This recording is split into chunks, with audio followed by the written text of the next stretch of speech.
Bonjour, aujourd'hui on est réunis pour parler des myopathies inflammatoires et j'aurai le plaisir, et j'espère donc pouvoir le faire, c'est décoder un peu les myopathies inflammatoires à partir d'un puzzle immunoclinique. Pourquoi un puzzle? Parce que les myopathies inflammatoires qui sont des pathologies assez variées et dont les phénotypes également sont variés aussi bien par l'atteinte musculaire qu'extramusculaire, ont posé des problèmes très longtemps pour leur classification. Et c'est parmi les connectivites qui ont bénéficié justement de l'apport de l'immunologie. Alors les autoanticorps en effet ont permis de classer ces myopathies. Donc ces autoanticorps finalement sont importants, ils sont utiles pour le diagnostic des myopathies inflammatoires, leur classification.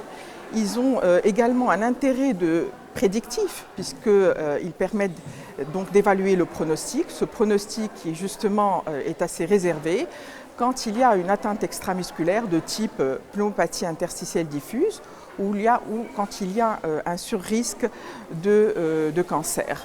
Alors également il y aura un impact très probablement de ces autoanticorps à partir pour le traitement, pour justement élaborer des thérapeutiques qui seraient ciblées.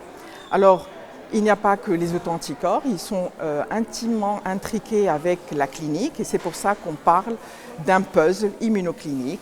Ces puzzles immunocliniques, justement, en 2025 actuellement, ont permis d'identifier quatre cadres nosologiques dont le phénotype est variable, dont le pronostic est variable et dont le traitement est variable. Je me présente, Dr Emel Rezgui, professeur agrégé en médecine interne à l'hôpital universitaire Sahloul Sousse. Je suis chargée dans ce congrès honorable de parler des formes graves de myopathie inflammatoire avec un focus sur les facteurs prédictifs. Nous savons tous que les myopathies inflammatoires sont qualifiées comme maladies auto-immunes avec comme dénominateur commun l'atteinte du muscle squelettique. S'y associe une atteinte systémique de gravité variable. Donc il est intéressant de détecter ces formes graves dès le début pour optimiser l'approche thérapeutique.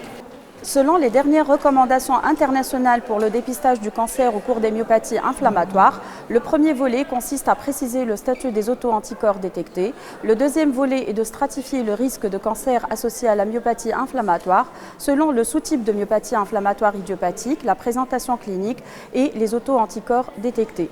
Enfin, le troisième volet est de planifier les explorations complémentaires de dépistage en fonction du risque associé.